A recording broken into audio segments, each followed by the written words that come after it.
it's worth it to me, for sure. I didn't poop for 2 days because of the Percocets. Then I started pooping. With my diet, I've already pooped before I've gone to the bathroom. It's no problem.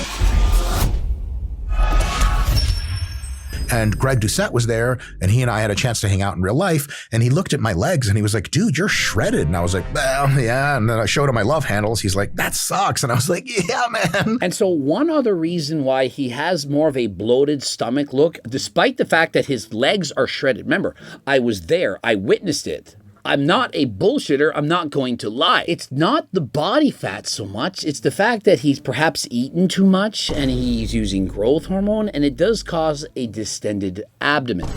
It's normal. And remember, I get accused of this all the time. I was never morbidly obese. If you saw my stomach last night, you'd say, oh my goodness, you need the surgery. Stomach is out to here. Mepsogram's thinking, what is even going on? I said, you know what? I have to come clean. I did, in fact, during my sleep. Remember, I have narcolepsy and so on. I suffer from various sleep disorders. I went for a walk. I ate a dead squirrel. It's dying in my stomach, and it doesn't smell very nice. These are some of the problems. Now, I was 196.8 pounds. This last night when I went to bed. Now, I woke up this morning, I was 189.2. And so I lost over 7 pounds, about 7 hours of sleep. And I woke up like that. Okay?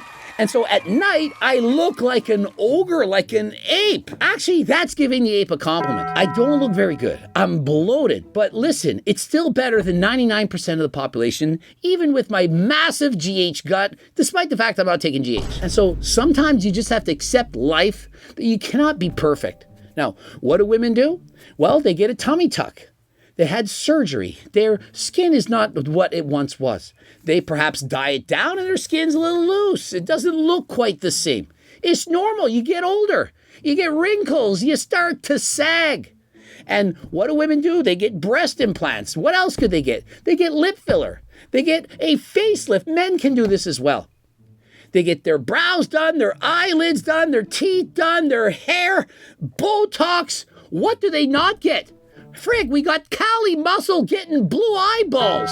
Think of the things that they're doing. There's ojo azul, as we say in Spanish. And so the reason we do all these things is because we actually think that it matters. This exterior shell that we walk in, we place so much more importance on it than what we are on the inside. And is it true? Does it actually matter? Of course it does. We select our mates based on how they appear. Oh, she's nice. She treats me like an angel. Who cares? Oh, he's so handsome. He's so good looking. Yes, but he's a 5'6" manlet. Oh, but is he 6'5" when he's sitting on his wallet? We care about the exterior stuff in this world and not so much about what's on the inside. And it's sad, but I am aware, as is Dr. Mike. And so he decided to change his body because he knows how much people value it. And so is it true that people watch Dr. Mike's channel for his information? Of course it is. But do they also care about how he looks? Absolutely. If Mike was 6'2" and good looking, shredded, looked like Chris Bumstead, you don't think he'd have even more followers and even more money, as if he needed any more. Pick any sport. Just think of a sport in your mind right now. It's volleyball, isn't it? Fucking perverts. Men's volleyball. That's what I was thinking of. In any case. But why I did it was because all of that stuff is worth it to me to finally be able to be like an actual person who looks like they do fitness. And so all of this was worth it to him so he can actually look like a person in fitness. Imagine how much he's been brainwashed by social media. The bleeding, the blood, the diapers, the tubes hanging out, the hole in his back, the bleeding into the cab, the painkillers, the agony, having to stop training in the gym for 2 whole months and jiu-jitsu for 3 months. The things that he loves most in this world. Imagine saying, hey, you can't have sexy time for 3 months because you want to look a little bit better. What's the point of looking better if I can't do the things I love? For example, sexy time. And for me, it would be bike riding, going to the gym, sexy time, eating, and so on. It's not worth it. And so my advice, I hope you don't get to the point of needing to do what Mike Israetel has done. Now, the doctors, in my opinion, they're morons. They should have kept him in. Hey, you just had major extensive surgery. You're also obese. You've been on copious amounts of steroids. You likely have physiological problems, health conditions, but we're just going to let you go. Oh yeah, go and get an Uber home and bleed all over his car. Really? What is wrong with medical society? We should be keeping people like this. This is a medical emergency. A surgery to this extent, it's not just, hey, here's the hack job, go home and hang out. He went to a hotel. He had to hang around the hospital. It couldn't keep him there. What? First thing I remember waking up was like, oh, my shoulders. And then my throat is super sore. And so confirmation, Mike Israetel, he ain't no throat goat. In that hour, like you go kind of in and out a little bit, but I was like, I have just existential dread. I just don't want to be anywhere. 2 days of existential dread. I don't even know what it is, but I don't want to experience it. Those 2 days in the Doubletree Hotel in Chicago, Illinois, were like hell, I guess. I wasn't on Percocets most of the time, just every now and again when I couldn't stand being alive anymore. Crazy pain in a hotel, not allowed to move. Okay. I bled all over the bed, and I ended up sleeping in a puddle of my blood and serous fluid every night. Sleeping in his blood and serous fluid. I'm not a fan. You got to get the towel. No one wants to sleep in a wet spot. I didn't poop for 2 days because of the Percocets. Then I started pooping. With my diet, I've already pooped before I've gone to the bathroom. It's no problem. Before you assume that surgery is a shortcut or the easy way out because dieting is too hard, walk that back. And so as hard as you think dieting is, this is worse. And in case you didn't know, Mike Israetel literally is on, I believe it's retatrutide. This is a GLP-1. It makes you less hungry. And so think of it.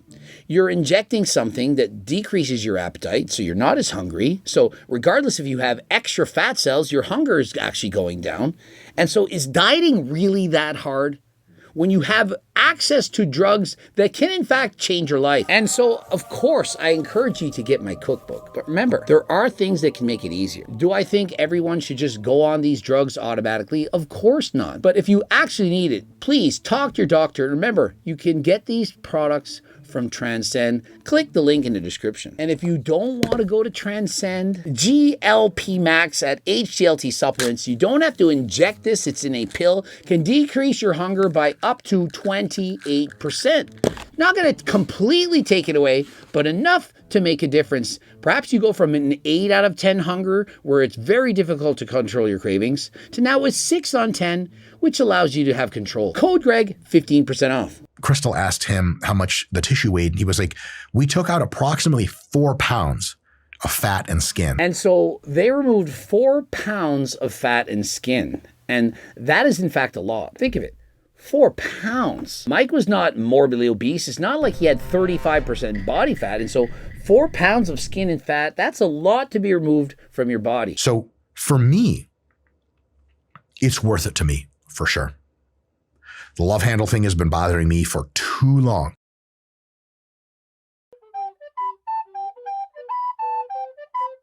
Bombardini trampini. El bombiro le trampini.